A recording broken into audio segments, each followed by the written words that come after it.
இந்த பொங்கலுக்கு அஜித்தோட விடாமுயற்சி விலகிய பிறகு நிறைய படங்கள் இந்த பொங்கல் ரேஸில் வந்து இணைந்திருக்கு. இதுக்கு தியேட்டர் கிடைக்குமா கிடைக்காதான்ற ஒரு கேள்வி இருக்குது. இந்த பல படங்கள் வெளியாக இருக்குது. இது அனைத்து படங்களும் திரையரங்கில் வருமான்றும் ஒரு கேள்வி இருக்குது. இது குறித்து ரோகிணி திரையரங்க உரிமையாளர் ரேவந்த் நம்ம இடையே இருக்க அவரிடம் கேட்கலாம்.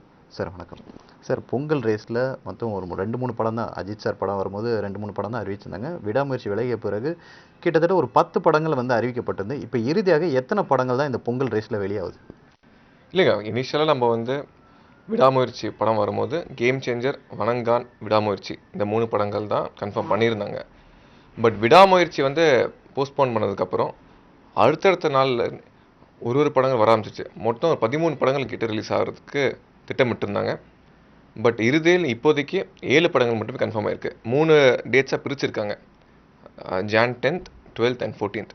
ஸோ பிரித்து 7 படங்கள் வருது. சார், எதனால் பிரித்து இந்த படங்கள் வந்து வெளியிடுது? ஏன்னா ஒரே நாளில் வெளியிடலாமே, இல்லை தேட்டர் கிடைக்காத காரணங்களால் எப்படி? இல்லைங்க, தேட்டர் கிடைக்காத காரணம் இல்லை. ஏன்னா நீங்கள் 10th ரிலீஸ் பண்ணுற படத்தை நீங்கள் 12th 14th எடுத்துட மாட்டாங்க. ஸோ அது போட்டாங்கன்னா 1 week அக்ரிமெண்ட் தான் போடுவாங்க. ஸோ அப்படி பாதியில் எடுக்க முடியாது. இப்போ சிறு படங்கள் 14th வந்தால் அந்த லாங் வீக்கெண்ட் பொங்கல் அப்படியே கேப்சர் பண்ணி போகலாம். சில டைம் நீங்கள் ப்ரையராக வந்தால் பொங்கலுக்கு அந்த படம் கொஞ்சம் பழைய படமாக ஃபீல் ஆகும். இப்போ நீங்கள் ஃபெஸ்டிவல் வர படமும் அதுக்கு முன்னாடி வர படத்துக்கு ஒரு சின்ன டிஃப்ரென்ஸ் இருக்கும். ஸோ இட்ஸ் சைக்காலஜி தான். அதனால கேம்ஸ் 10th வருது, மதகராஜா 12th வருது, நேசிப்பாயா அண்ட் காதலிக்க நேரமலை 14th வருது. சரி, எப்போவுமே இப்போ அஜித் படத்துக்கு போது அதுக்கான ஆடியன்ஸ் அதிக பேஸ் இருப்பாங்க. ஸோ அஜித் ஃபேன்ஸ் இருக்கும்போது தேட்டருக்கான ஒரு எக்ஸ்பெக்டேஷன் ஹவுஸ்ஃபுல்ஸான போகிறதுக்கான, இப்போ இந்த படங்கள் கம்பேரிட்டிவ் போகும்போது ஒரு ஃபேமிலி ஆடியன்ஸ் வர்றதுக்கான வாய்ப்பு தான் இருக்குது. அது ஆனால் 3 நாள்ன்ற போது அந்த அஜித் ரசிகர்கள்லாம் வரும்போது தான் தேட்டருக்கான ஹவுஸ்ஃபுல் ஷோஸ் அதிகரிக்கும்ல. இது எப்படி பார்க்க? இல்லைங்க, இப்போ நீங்கள் ஃபெஸ்டிவல்னு பார்த்துட்டா 3 நடிகர்கள் ஒரு படம் தான் பெரிய லெவல் ஒரு ஓப்பனிங் இருக்கும். பட் இப்போ பெரிய ஸ்டார் படம் ஒன்றும் இல்லாத காரணத்துக்காக, அதனால தான் அவங்க இன்ஃபேக்ட் அது ஒரு பெரிய ரீசன் லேட்டாக ரிலீஸ் பண்ணுறது. ஏன்னா உங்களுக்கு பொங்கல் தான் தமிழ் கேலண்டர்லேயே தமிழ் சினிமா கேலண்டரே பொங்கலுக்கு தான் உங்களுக்கு பெரிய லீவ் கிடைக்கும். ஃபேமிலி உள்ளே தேட்டருக்குள்ளே படம் பார்க்குற ஒரு ஃபெஸ்டிவல் அமைஞ்சிருக்கு. ஸோ ஃபேமிலி ஆடியன்ஸ் நம்பி மட்டும் தான் இந்த பொங்கல் நாங்கள் கொண்டாட போகிறோம். பிகாஸ் க்ரௌட் புல்லிங் ஆக்டர் இந்த படமும் வரல. அதனால் உங்களுக்கு 12th 14th வர்றது இன்னும் ஒரு பெட்டர் மூவ்னு நினைக்கிறேன். இப்போ டிசம்பர் அது லாஸ்ட் இயர் எடுத்துக்கிட்டாலும் சரி, பிற மொழி படங்கள் தான் அது டப்டு படங்கள் சரி, அது ஆங்கில படங்களும் டப்டு செய்யப்பட்டாலும் அதுதான் நல்ல வரவேற்பு பெற்றதுன்னு சொன்னாங்க. இப்போ மலையாளம் படங்களும் டப் செய்யப்பட்டோம், அதுவும் நல்ல 100 கோடி கிராஸ் ஆயிருக்கு. ஆனால் தமிழ் சினிமாவில் ஒரு ஓப்பனிங்கே இல்லாத மாதிரி ஒரு சூழ்நிலை நிலவி வருது. தமிழ் சினிமா பொறுத்த வரைக்கும் ஓப்பனிங்ன்றது 3 ஸ்டாருக்கு மட்டும் இருந்துகிட்டு இருக்கு வருஷம். இது புதுசு கிடையாது.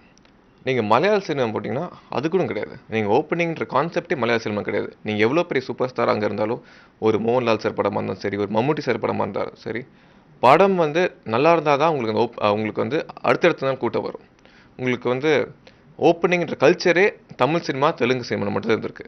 இப்போ தமிழ் ஆடியன்ஸ் அவங்களோட அக்செப்டன்ஸும் ஜாஸ்தி ஆகிடுச்சு. பிற மொழி படங்களையுமே படம் நல்லாயிருக்கு, அந்த 200 ரூபாய்க்கு அந்த 3 ஹவர்ஸ் ஸ்பெண்ட் பண்ணுறது வர்த் அப்படின்னு ஃபீல் பண்ணுறாங்கன்னா அவங்க தாராளம் சப்போர்ட் பண்ணுறாங்க. அந்த மைண்ட் செட் முன்னாடி கிடையாது. முன்னாடி ஒரு 4 பாட்டு இருக்கணும், 3 ஃபைட்டு, 2 காமெடி சீன் இருந்தால் படம் ஓடும், ஒரு மசாலாவாக இருந்தால் தான் ஓடும். இப்போ அந்த ஜானருக்கு இம்பார்ட்டன்ஸ் தராங்க, ஸ்டோரிக்கு இம்பார்ட்டன்ஸ் தராங்க. அதுவே ஒரு பெரிய ஒரு மாற்றத்தை உருவாக்கி தமிழ் சினிமாவும் இன்னும் நல்ல குவாலிட்டி படங்கள் கொடுக்கறதுக்கு ஒரு ஊக்கம் அமைச்சிருக்கு.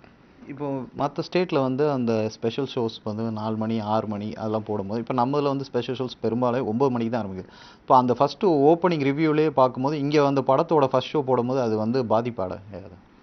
கண்டிப்பாங்க. இப்போ ஒரு தமிழ் சினிமா வேறு மாநிலத்தில் ஃபஸ்ட் ரிலீஸ் ஆகி நமக்கு கடைசியாக அடுத்த ரிலீஸ் ஆகிறது, அதுவே ஒரு பெரிய வருத்தக்குரியமான விஷயமாக அமைஞ்சிருக்கு. நீங்கள் சொன்ன மாதிரி தான். இப்போ அங்கேயே ரிவ்யூஸ் வந்ததுக்கப்புறம் இங்கே அது ஒரு இம்பேக்ட் கண்டிப்பாக இருக்குது. டு பி ஹானஸ்ட், இப்போ நீங்கள் இந்தியன் 2 இருக்கட்டும், கங்குவாவாக இருக்கட்டும், அங்கேயே உங்களுக்கு ரிவ்யூ வந்துருச்சு. அதுக்கப்புறம் அங்கேயே உங்களுக்கு கொஞ்சம் நெகட்டிவாக பேசும்போது இங்கே அதோட இம்பேக்ட் தெரியுது. அதனால் கண்டிப்பாக இந்த 4 மணி ஷோ கொடுக்குன்னு சொல்ல, பட் ரிலீஸ் பண்ணுறது ஆல் 4 ஸ்டேட்ஸ் சதர்ன் ஸ்டேட்ஸ்லையுமே ஒரே டைம் ரிலீஸ் பண்ணால் இந்த நெகட்டிவ் ரிவ்யூ அதான் சரி what ever review it is, அது வந்து படத்தை இம்பாக்ட் பண்ணாது, அந்த ஓப்பனிங் இம்பாக்ட் பண்ணாதுன்ற ஒரு கருத்தை நான் முன்வைக்கிறேன். இப்போ வந்து கேம் சேஞ்சர் படத்துக்கு ஆந்திராவில் வந்து ஸ்பெஷல் ஷோஸ்க்கும் டிக்கெட் ரேட்டுக்கும் வந்து பர்மிஷன் கொடுத்துருக்காங்க. பட் தெலுங்கானாவில் வந்து அது புஷ்பா 2க்கு அப்புறமா வந்து அது கேன்சல் பண்ணிட்டேன்.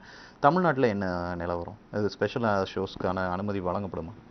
தமிழ்நாடு பொறுத்த வரைக்கும் உங்களுக்கு வந்து வீக் டே அன்னைக்கு 4 காட்சிகளும், அது 9 மணி முதல் இரவு 1:30 வரைக்கும் நடத்திக்கலாம். வீக்கெண்ட் வந்து 5 ஷோ நடத்திக்கலாம் அதே டைமில். ஸோ இதுதான் தமிழ்நாட்டு நடைமுறை இருந்திருக்கு. பட் இப்போ பெரிய படங்களுக்கு வந்து ப்ரொடியூசர் ரிக்வெஸ்ட் பண்ணுறதுனால ஒரு ஷோ எக்ஸ்ட்ரா போட்டுக்கலான்ற ஒரு பெர்மிஷன் தராங்க. ஸோ அதே மாதிரி கேம் சேஞ்சருக்கும் ரிக்வெஸ்ட் பண்ணியிருக்காங்க. அண்ட் யூஷுவல் ஃபெஸ்டிவலுக்குமே 5 ஷோ போடுறதுக்கு எங்களுக்கு பெர்மிஷன் கவர்மெண்ட்லேருந்து அனுமதிக்கிறாங்க. அதனால் ஒரு 5 ஷோஸ் போட்டுக்கலாம். From 9 AM to 1:30 AM to 2 AM-குள்ளே 5 shows வந்து அந்த ஃபர்ஸ்ட் 5 டேஸ்க்கு போடலான்ற ஒரு ஜியோ வரும்ன்ற நாங்கள் காத்துட்ருக்கோம். சார், இப்போ லாஸ்ட் இயர் பார்த்தீங்கன்னா அந்த கங்குவா இந்தியன் 2க்கு வந்து அந்த பப்ளிக் ரிவ்யூஸ் வந்து ரொம்ப நெகட்டிவாக இம்பாக்ட் ஆகிடுச்சுன்னு சொல்லிட்டு தயாரிப்பாளர் சங்கத்தில் கேஸ்லாம் போட்டிருந்தாங்க. அதுக்கப்புறம் அந்த தேட்டரில் வந்து ரிவ்யூஸ் யூடியூபர்ஸை வந்து அனுமதிக்கிறது வந்து குறைக்கப்பட்டது. இது இன்னும் அப்படியே தொடருமா, இல்லை அவங்கள வந்து அனுமதிக்கப்படுமா? ஒரு 2 படங்கள் வந்து அதை நெகட்டிவாக இம்பேக்ட் பண்ணதுனால யாரும் ரிவ்யூ பண்ணக்கூடாதுன்ற சொல்கிறது வந்து நல்லதுக்கு இல்லை. ஏன்னா சிறு சிறு படங்கள் வந்து ரிவ்யூவால் மட்டுமே பெரிய லெவலில் ஓடி இருக்கு. உதாரணத்துக்கு பார்த்தீங்கன்னா லப்பர் பந்தம் சரி, கருடன் சரி, வாழை, மகாராஜா போன்ற மஞ்சுமல் பாய்ஸ் போன்ற படங்கள் வந்து ரிவ்யூ பண்ணதுனால மட்டும்தான் இவங்களுக்கு ஃபஸ்ட்டுலாம் அப்படி ஒரு படம் வந்தது. மஞ்சுமல் பாய்ஸ்ன்ற படம் வந்ததே யாருக்கும் தெரியாது. படம் வேர்ட் ஆஃப் மவுத் ரிவ்யூ வர தான் மக்கள் மத்தியில் ஒரு படம் வந்திருக்கு, விழிப்புணர்வு வந்துச்சு, குடும்பம் வந்து பார்த்தாங்க. நீங்கள் ரோஹிணியை பொறுத்தவரையுமே சின்ன ஸ்க்ரீனில் ஒரு ஷோ கொடுத்துருந்தோம். பட் அடுத்த வீக்கெண்ட் 6 ஸ்க்ரீனுமே நைட் ஷோ ஃபுல்லாச்சு. ஸோ அந்த அளவுக்கு வந்து ஒரு இம்பாக்ட் கிரியேட் பண்ண முடியும் ஒரு வேர்ட் ஆஃப் மவுத், ஒரு ரிவ்யூ. ஸோ அது ரொம்ப முக்கியம், ஒரு சினிமாவுக்கு அது ரொம்ப முக்கியம். ப்ரொடியூசர் கவுன்சில் வந்து நல்ல சினிமா எடுக்கிறது தான் ஊக்குவிக்கணும் தவிர ரிவ்யூ பண்ணக்கூடாது.